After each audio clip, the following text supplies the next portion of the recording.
Welcome to the Yale Center for British Arts online series at Home, Artisan Conversation.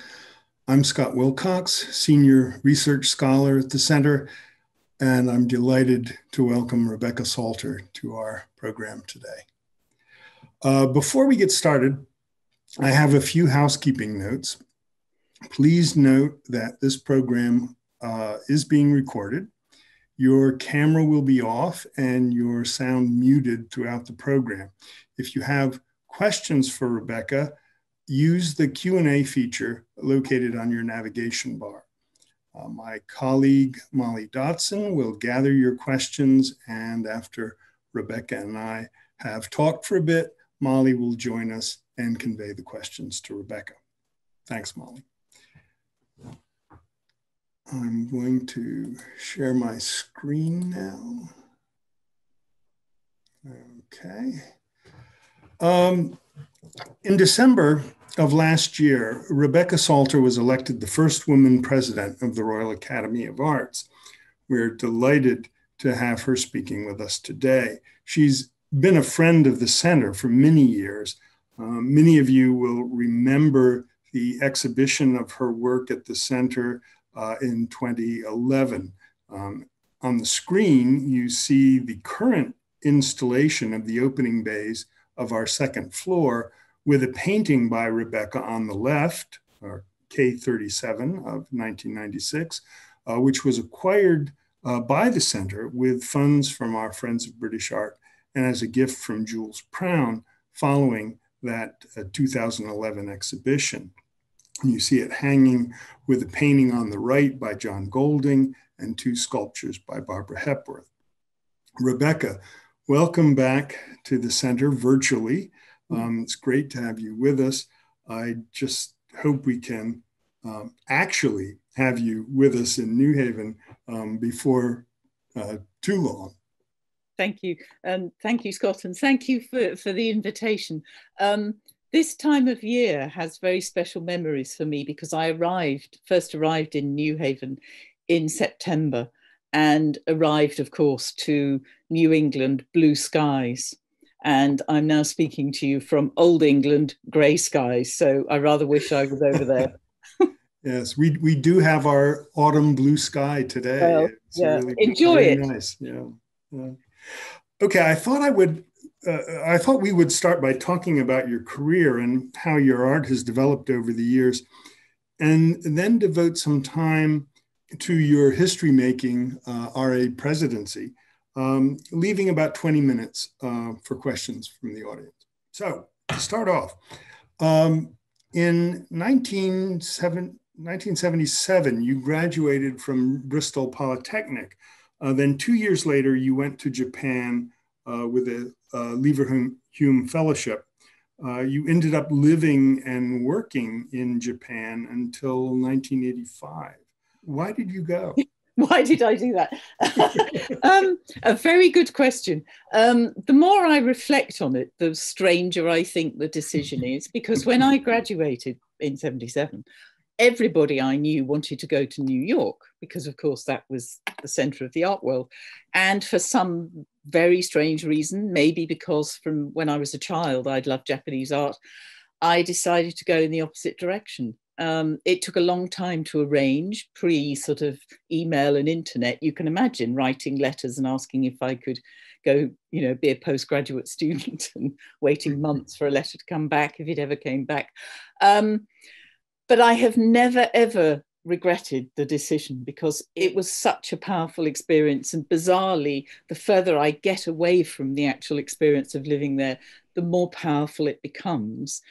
And now in my role at the Royal Academy, I often reflect on a lesson I learnt quite viscerally from my fellow students, because of course I'd arrived, having come out of the Western art school system and turned up in Japan. And I rather naively thought I would then be able to immerse myself in the Eastern tradition because I assumed that would be at the core of a Japanese art school. And I immediately discovered that they were all reading Gombrich. So their entire education was based on an essentially Western model And I realized that sort of the contemporary art world that my fellow Japanese students were entering, as I was largely a Western construct. And it was very interesting to be alongside them as we explored the idea about how we all found a place in this contemporary art world. Mm. And that was a really interesting lesson to learn about the sort of, well, it was about the narrowness of my education. I mean, I'd never studied Chinese art history here. It'd been completely Western. Now, when you went, your intention wasn't to become a painter. That wasn't what you were going to study in Japan, right? No, because I'd studied ceramics here and I got my scholarship to go and study ceramics. And by that time, I'd realized in my heart of hearts, although I didn't tell anybody, that I didn't have the right personality for ceramics. You need to be a lot more patient than I am. But of course, I'd been given the place in the university to study ceramics, and again, naively assuming it was like a British art school and you could kind of wander around from to different departments. I was horrified to discover that I had to stay in the ceramics department for the whole of my 2 years. So I sort of I had a parallel life. I did what I had to do at the university, and then by that time I'd learnt sort of the language, and I went off and investigated essentially Eastern sort of media. So I learned a lot about paper, traditional pigments, because bizarrely, and I think this still may be the case, Japanese art schools had 2 painting departments, a Western painting department with canvas, oil paint, and Western perspective, and then a Japanese painting department where everything was water-based and you kind of didn't use Western perspective. And they were completely parallel and there was no crossover at all. And is that why the 2 years expanded into 5 when you sort of, It's because by then, once I had the language, I had access to such, a wealth of information. It seemed crazy not to, explore more while I was there. Also at the time, in the early 80s, things here were really pretty tough.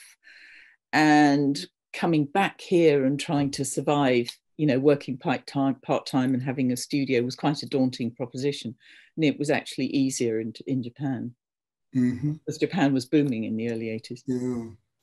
And how did the experience of learning about traditional Japanese art and traditional Japanese materials and techniques, how did that shape your art? And is it something that you look back to as a kind of a sort of foundational thing that flows throughout your entire career? Absolutely. And I think one of the fundamental differences, if you just take the 2 forms of painting, if you think of Western painting, you have a largely impervious sort of primed canvas onto which you apply paint, and kind of the paint almost applies meaning, content to the canvas. Mm-hmm. But the 2, they're together, but they're separate, if you see what I mean. But because in the Eastern tradition, the paper that you're working on and the water-based pigments that you're working with, when you work on them, they become one, because the color goes right into the sort of fabric of the paper.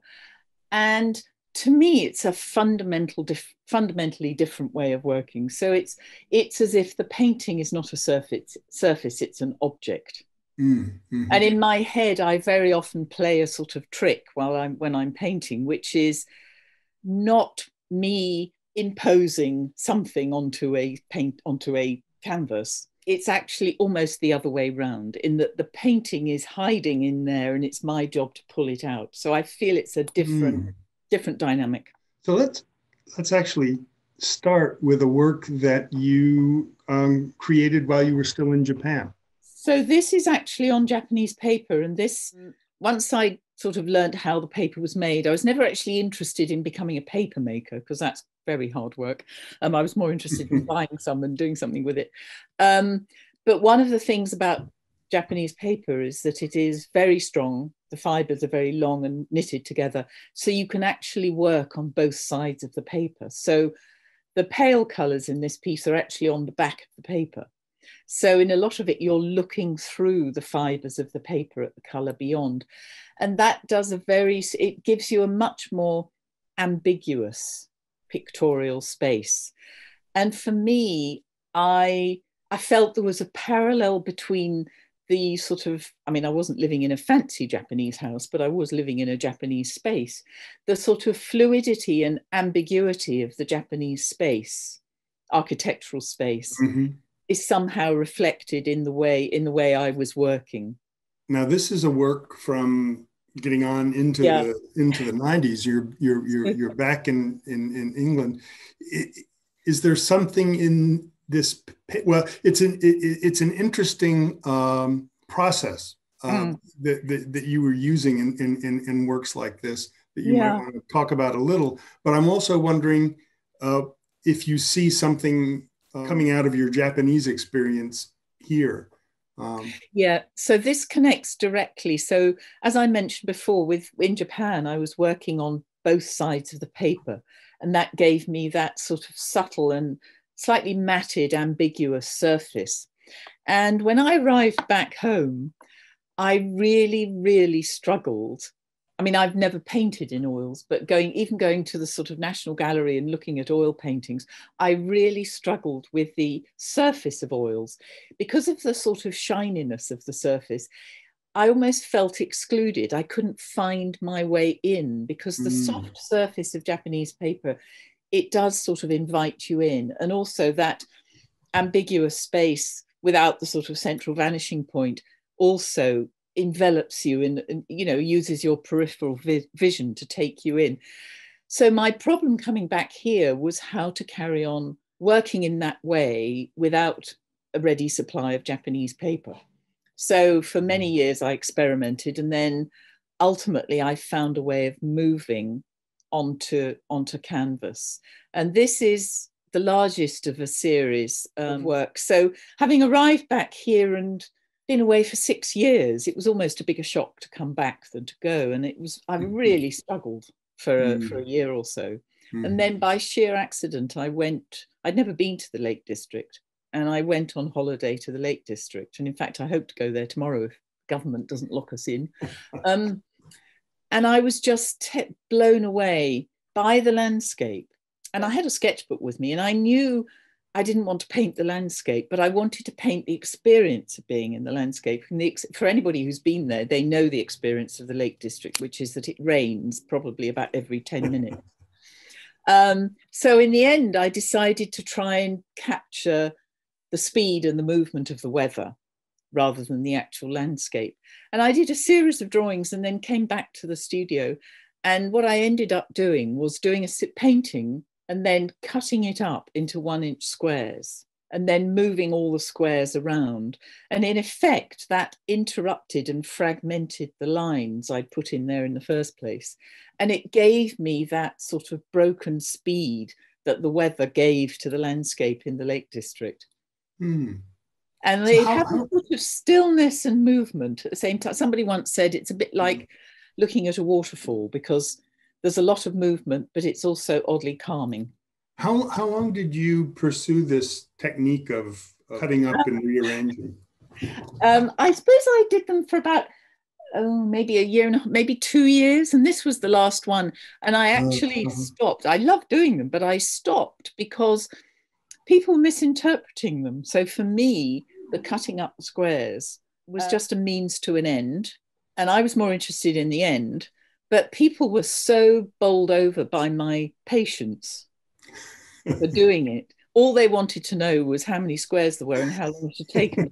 And was I obsessed with the grid, which of course I'm not. It was just it was a tool. So I stopped doing them because I didn't want to get known as the person. So let's move on actually to the work that we have in the Center's collection, which dates from a couple of years after that.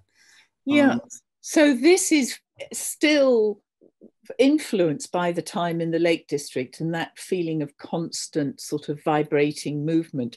But I mean, it is, you can't really see on screen, it is actually cut up as well, this one, but into much larger pieces. But a lot of it is covered in drawn lines. So there's a lot of repetition in my work, and I always worry about if I ever met a psychiatrist, what they'd have to say about it. But the repetition for me is meditative, but beyond that, more important for me is the trace of the hand and the trace within the line of the speed of the hand. And so I can almost read it, because I can almost tell where the pencil is becoming blunter and I need to sharpen it again.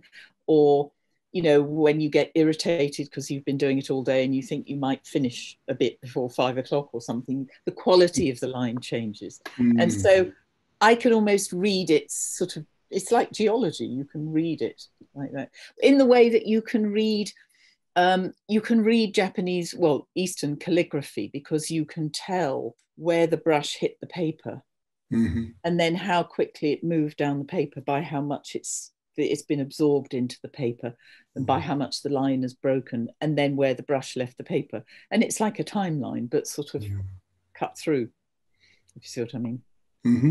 You've received a number of awards and fellowships over the years. But let's talk about your time as artist in residence at the Joseph and Annie Albers Foundation in Bethany, Connecticut in 2003. It was then that that I first met you. Yeah. And then that we acquired our first work by you for the center, which was this one, Bethany Squares. Could you talk a little bit about your residency? And I could, and I'm going to be, I don't know whether I've ever told you this before, Scott. I'm going to be very honest. Apart from the Lake District, I don't particularly like the countryside. So when I was offered a residency of 3 months on my own in a studio in a forest in New England, I was frankly petrified, because I thought, what the hell am I going to do with myself? And I may hate it because it's just trees. So I decided that it was ridiculous. I must take up the opportunity, because it's a wonderful opportunity, but I needed a comfort blanket. So I prepared a lot of aluminium squares, because I thought, Joseph Albers, I'll investigate the square, see what I do. It's a completely obvious thing to do, but I needed some kind of reassurance. So I put all these blank aluminium squares in my suitcase, and I turned up in the studio, and I think within the first day, I'd realized that the most extraordinary thing about being there was being in that landscape as the seasons changed, from, of course, the beautiful blue sky on the day I arrived, and then through all the changes of color of the leaves. And then there were some fantastic storms and trees fell over and all sorts of stuff happened. And then my last week there, it was covered in snow. And so this work, in a way, is me just forgetting all about Joseph Albers squares and using my squares to sort of document my reaction to the landscape as I walked around and around the lake and in the woods several times a day.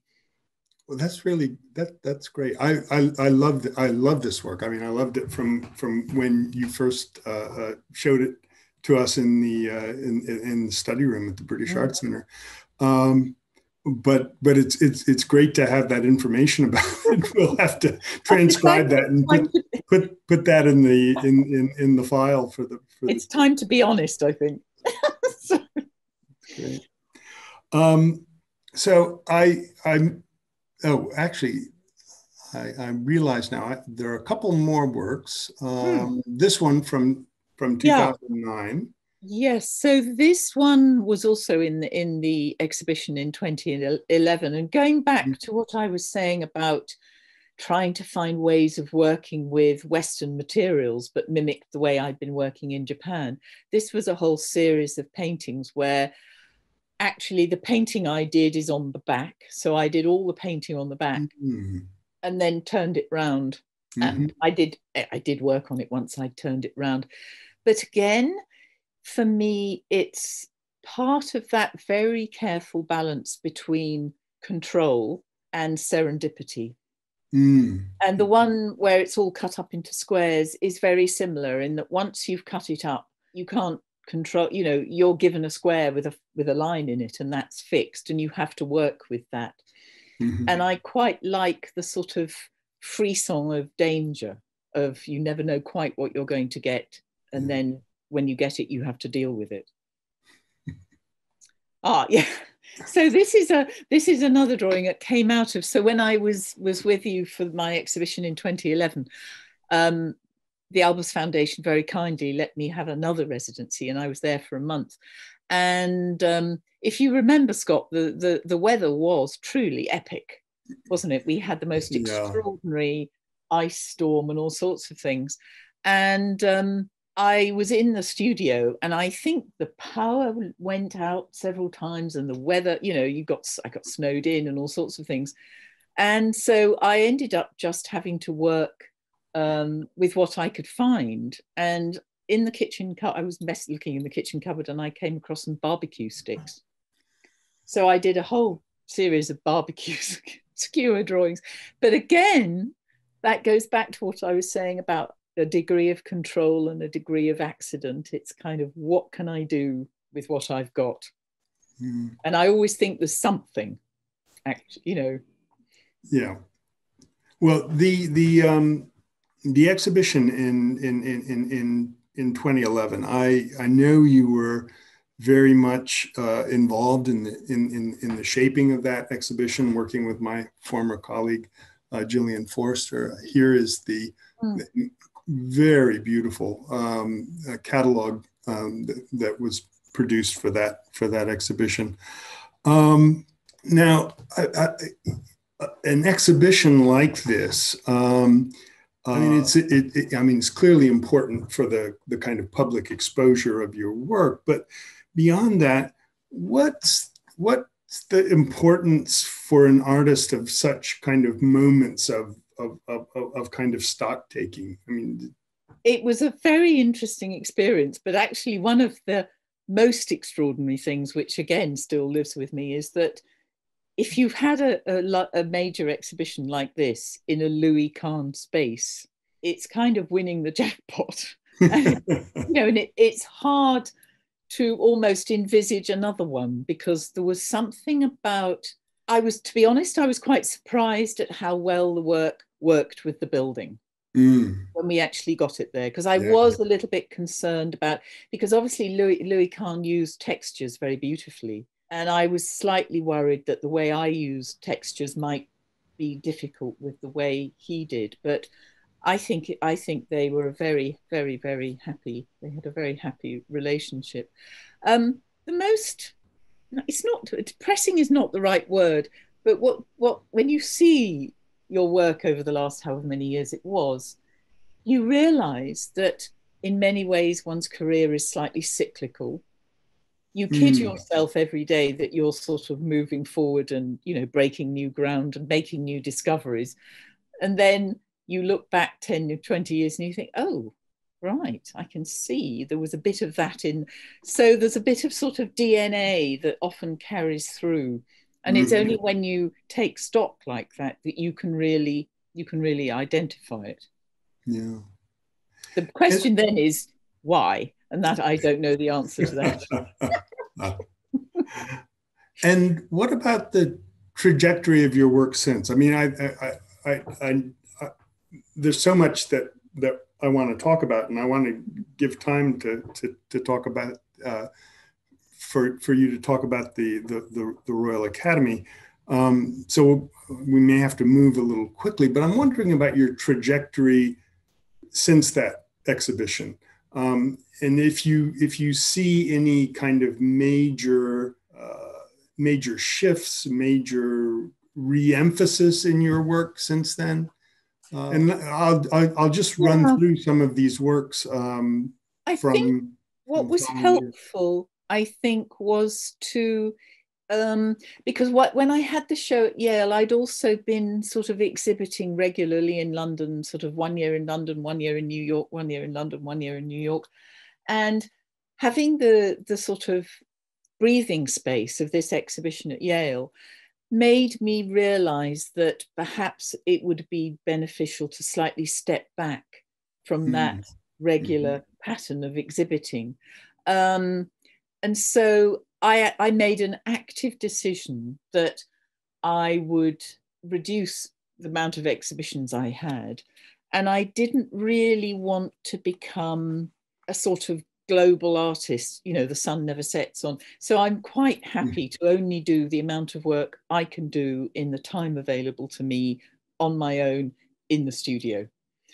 And so I deliberately sort of withdrew. And obviously now with my responsibilities at the Royal Academy, that's even, you know, more relevant.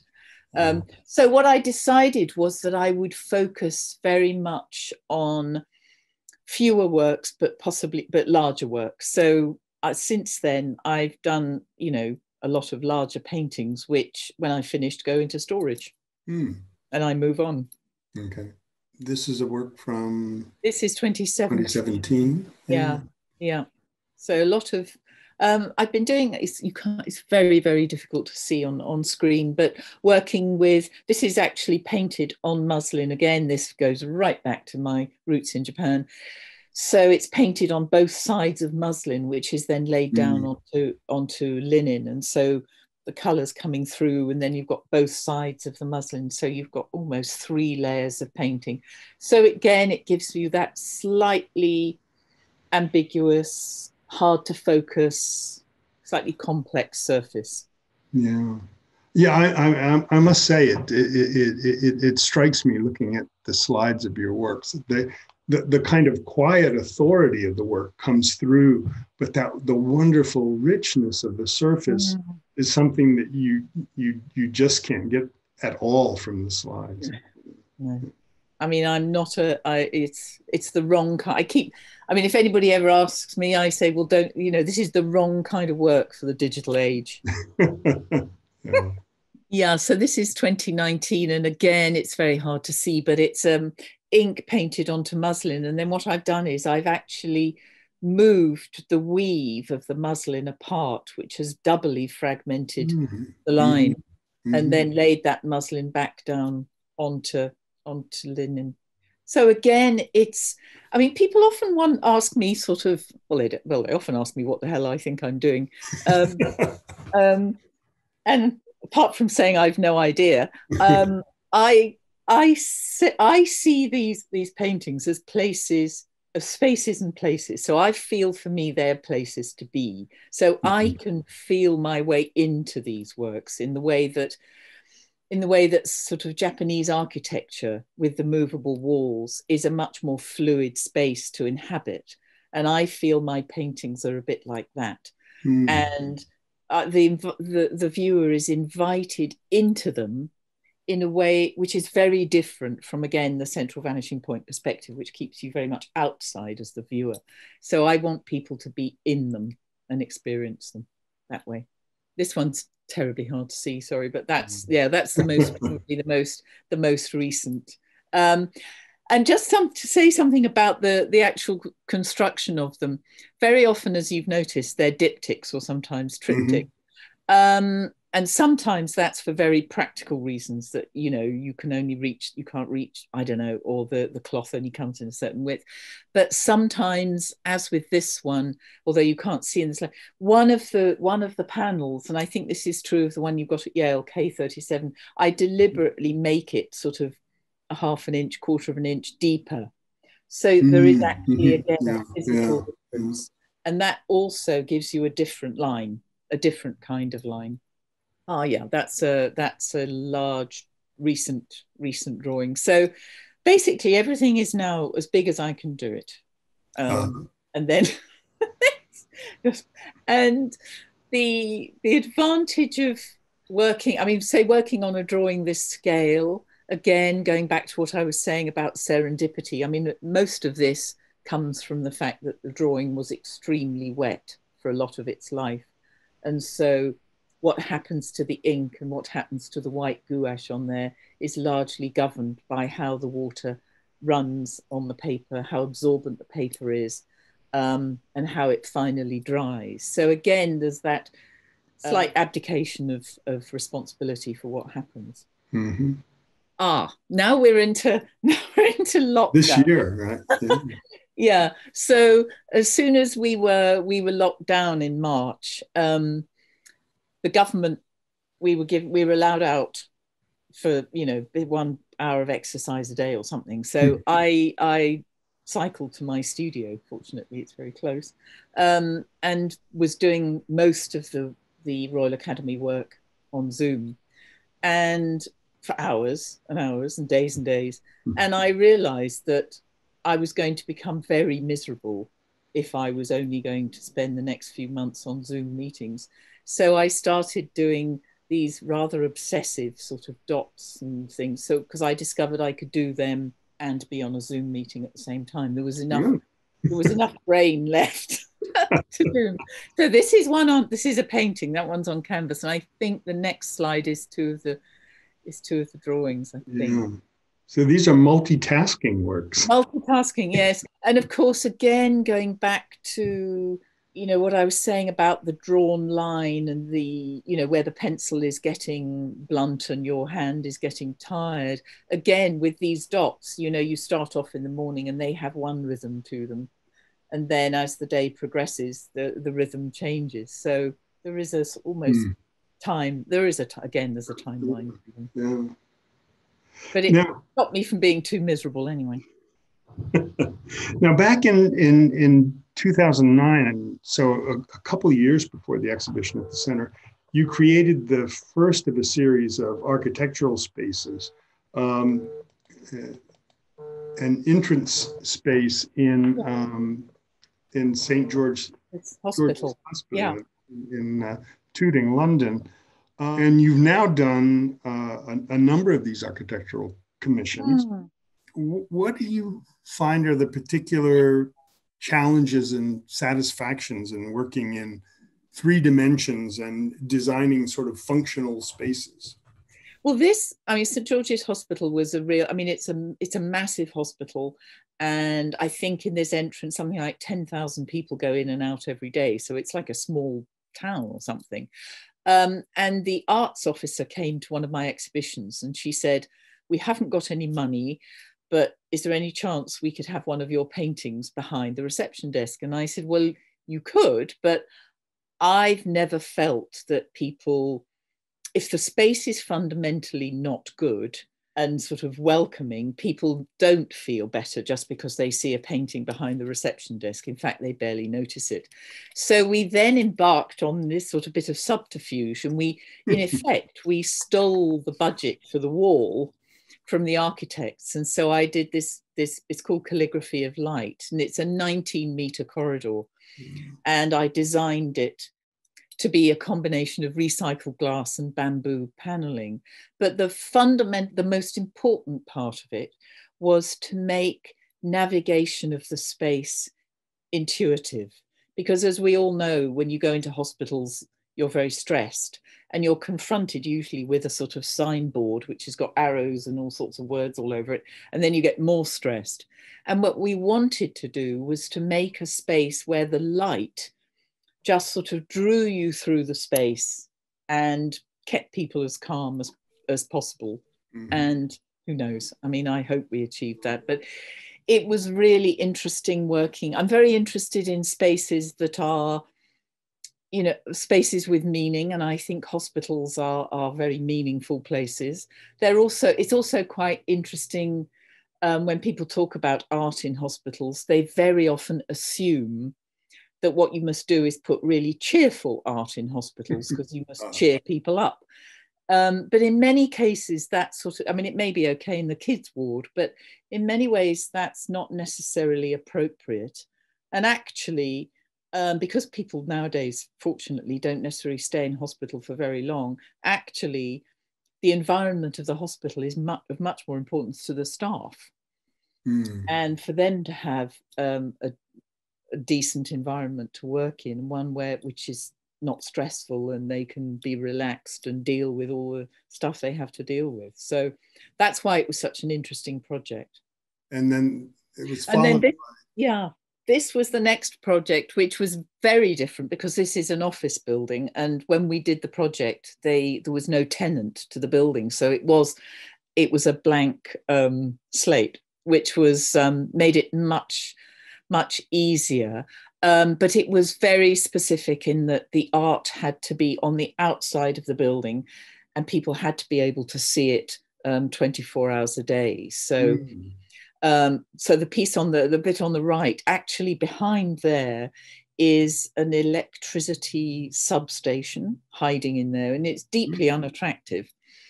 And so we needed to put something in front of it. But as soon as I started working on the drawings, we then had to get some very clever person to calculate the percentage of gaps to metal, because, to put it bluntly, if the thing exploded, there needed to be more holes than metal. So it was a wonderful challenge, because of course you start off with your own drawing about which you're very precious, and then the man doing the calculations comes and says, you know, we need more holes.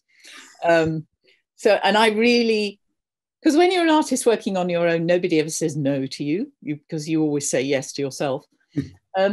So I've always enjoyed working with architects, because I love sitting around a table and, you know, working with them. And at some point they say, well, that's very nice, but it won't work.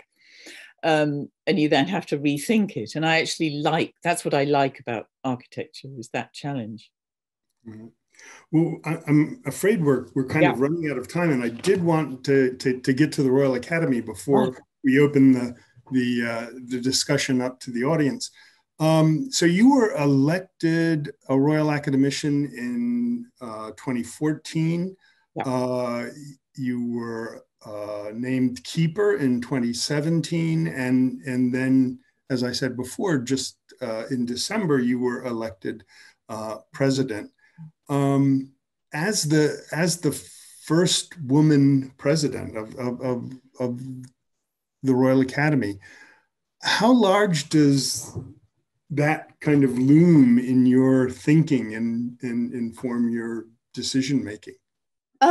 Well, I mean, it's a tremendous honor to be elected president of the Royal Academy of any gender, frankly. I think there is an extra, I mean, I feel the responsibility not to mess up, because I think there is a sort of, you know, one has to be aware. I don't want to be the last woman president, put it that way. And I think what's happened to the world, I mean, talk about exquisite timing, you know. I was only elected in December, and, you know, we only had about a couple of months of a honeymoon, and then we've had to deal with the pandemic. So it has been a baptism of fire. Well, yeah, I mean, you assumed the presidency at an extraordinarily challenging moment. Before Molly, who has joined us now, asks the first question, could you just sum up, I mean, what your sort of vision for the institution is? I mean, I know it's all been sort of upended, but given that, what you want to see the exhibition or the institution doing? Well, what's been very interesting is that we've had a lot of time to think over the last few months, you know, in between dealing with crises. And if you look back at, again, what our founding academicians put in place in 1768, it is actually a very good model. You know, they got together and formed the Royal Academy because they wanted to be able to meet each other somewhere. They wanted to exhibit their work. Then they wanted to impart knowledge to the next generation. So they started the Royal Academy schools. And when they needed money, which of course you always need, they came up with the idea of the summer exhibition to kind of fund the whole thing. So the core of the Royal Academy is there. And the core of the Royal Academy will always be, you know, world-beating exhibitions, Royal Academy schools, and of course our collection, which is a very interesting collection, because unlike any other, it's of the academicians' diploma works, plus works which were given as part of a teaching collection. So that's the heart of the Royal Academy, and it's that heart that we will preserve, and that will carry us forward. Yeah, and I should mention that actually just a couple of days ago, the summer exhibition opened, right? Yeah, it did. So the first autumn summer exhibition. Well, I was determined, and our new Secretary and Chief Executive, Axel Ruger, he was likewise determined that we were not going to be the first team that cancelled the summer exhibition. So that was the first thing we started to organise, was how can we keep this in the calendar? And of course, it's immensely important for the Academy because it is essentially what we are. But beyond that, it supports the wider artistic community because it sells the work of other artists, works of academicians. And then beyond that, you've got, all the picture framers and all the people who drive the vans to deliver the work. And that's the summer exhibition, to some extent, sustains that ecosystem. And we wanted to hold it just as a contribution to supporting all those people who, are having a very difficult time. That's great. Molly, do we have questions from the audience? Yes, there's quite a lot of interest and questions about your work, Rebecca. I was wondering if you could talk a bit about how there's a question about to explain a bit more about the responsibilities and the obligations of being the president of the RA. And I know that shortly after being elected president, you were also recipient of the Genesis Prize in March of this year. And if you could talk a bit more about that and your work with RA school students. Okay, so the responsibility of the president, the president has to stand for re-election every year. So I will stand for re-election at the beginning of December. And my responsibility is to represent my fellow academicians, and I do things like chair General Assembly and chair council, and I sit on all sorts of committees, and basically just keep a sort of a watching eye on the whole place. So it's a kind of a symbolic role.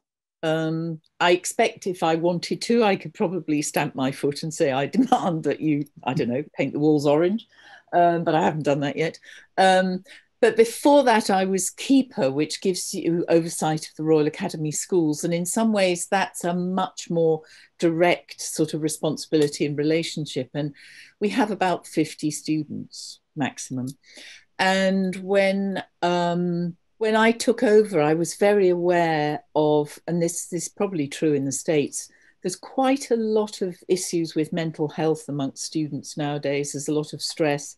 And I think it's particularly true of art students because we are asking them to reveal themselves very often in their work and in the sort of seminars and things.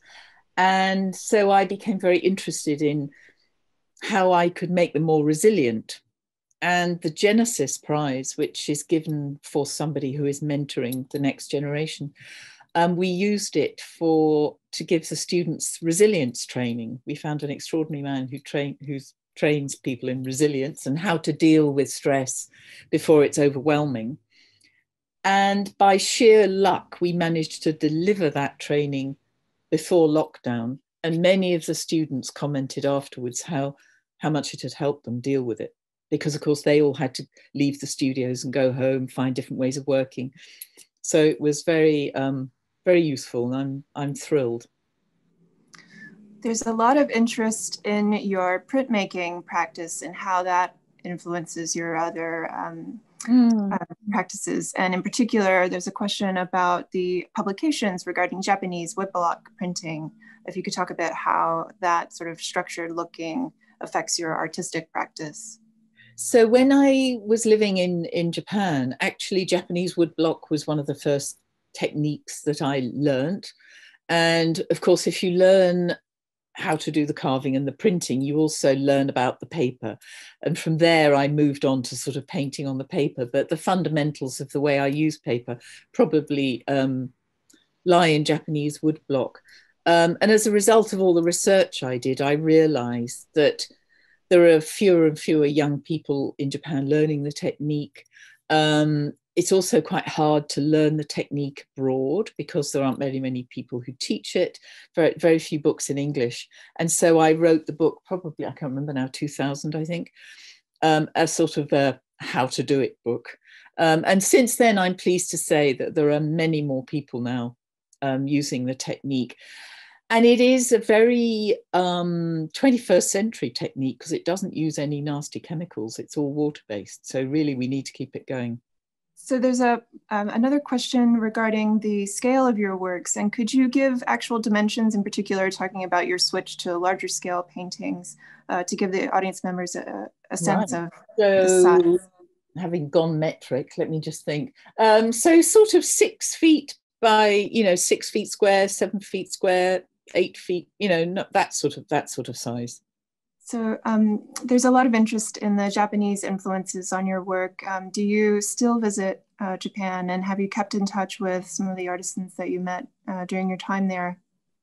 I go back as often as I can. This year hasn't been possible, sadly.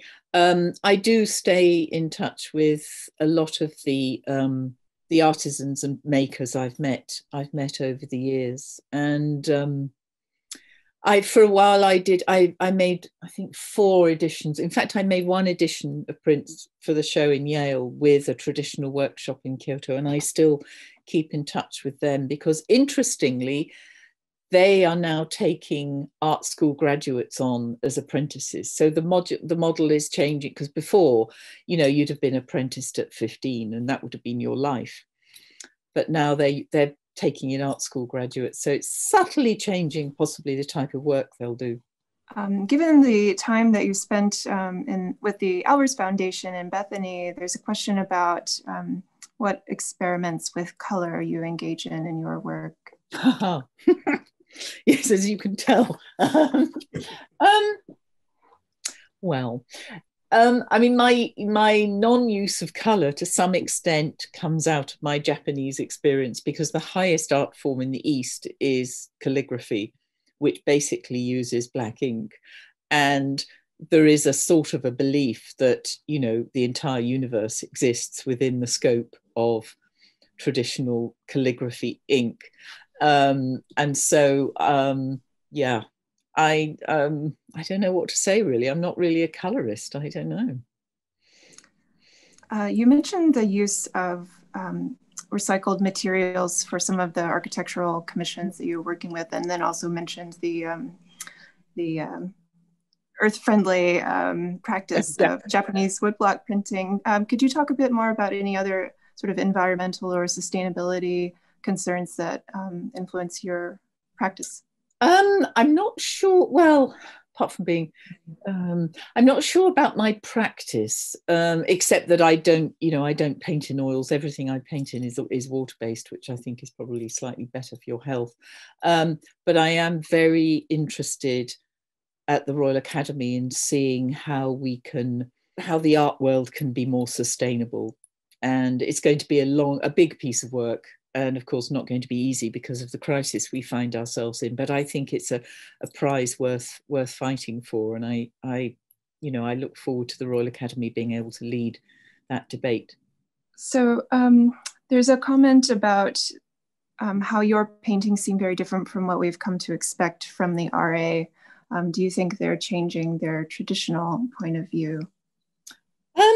Well, the RA has been changing. I mean, what you would consider the traditional RA has been sort of in a process of change for quite some time now. And the demographic of the Royal Academy is changing. I mean, we've got, I think our youngest academician now is 30, maybe 40, 39, 40. So there is a slight generational shift. However, for me, the really special thing about the Royal Academy is that you have, under one roof in one organisation, we've got 2 academicians who are 100, and you've got Royal Academy School students, and they're all part of this bigger family, this organisation. And one of the most wonderful things I've witnessed has been is Tony Iton, a 95-year-old painter, paints in oils, talking to a student. And their work couldn't be more different, but they both get up every morning and confront whatever it is, whether it's a blank canvas or a blank video screen or whatever it is, and they're both facing the same things. Who am I? What am I? What am I doing? And those dialogues, that's what makes the Royal Academy so rich. We have another question asking about how you title your works. I don't. So I, when I was in Japan, so, you know, I started working like this in Japan, and there was a language thing. It's, do I give it an English title? Do I give it a Japanese title?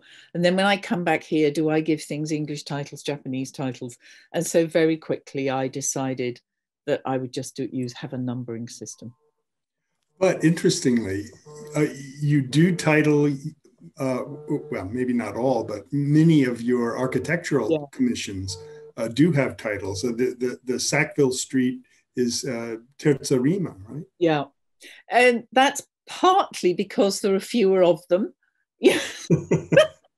So, you know, but I mean, if I had did as many architectural projects as I do drawings or paintings, I'd probably run out of titles. There's another question about, you've spoken about the sort of multidisciplinary practices and your influences coming out of that training. There's a question about whether you have any literary influences on your work.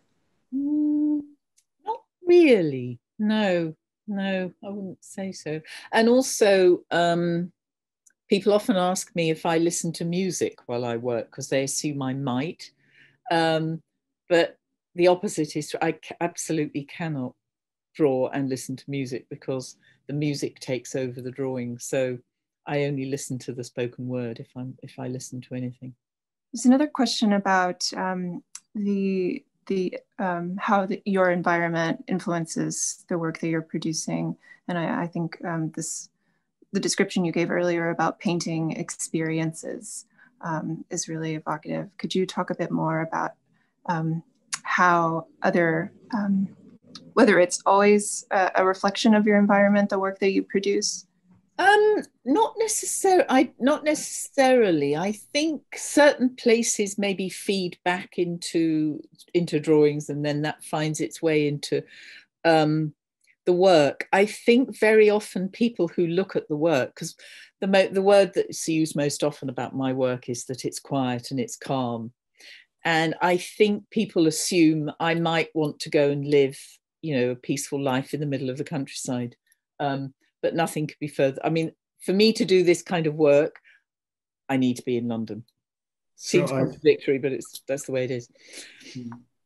So I think that we've pretty much run out of time. Or do we have maybe time for one more question? I think there's time for one more question. If you mentioned having a sketchbook with you when you visited the Lake District, is that something that's a routine part of your practice? Yeah. So every year when we go to the same place in the Lake District every year, and I take a sketchbook every year. And then I never look at it again. I just put it away afterwards. But for that week, I've engaged again with, you know, sketching and that particular landscape. And because we go to the same place, which may seem very boring, it's actually beneficial because it means you know the landscape so well that when you arrive there, you don't have to get to know it all over again, which means that every year you sort of pick up where you left off. And there's one particular geological feature of where we go, it's in Westwater in the West Lakes, that I cannot tell you how dramatic it is to actually be there and look at it, but also how unbelievably difficult it is to make it into any, you know, watercolor or anything. And every year I go and I don't even look at it for the first few days because I know it won't work. And then the last couple of days I have a go and it's still no good. I still can't get it. So I'm going to have another go tomorrow. Well, Rebecca, thank you so much. This has really been fun. And have a good time in the Lake District. Thank you. And if I get locked down in the Lake District, who knows? I mean, I never come back. You'll need more than one sketchbook. I will. I'll have to improvise. And to all of you in the audience, thank you for being with us. Please join us for our next online artist conversation on Friday, October 23rd at 5 p.m. Eastern Standard Time, when the artist Anthony McCall we'll be in conversation with Courtney J. Martin, the director of the Yale Center for British Art. Thanks again. Thank you.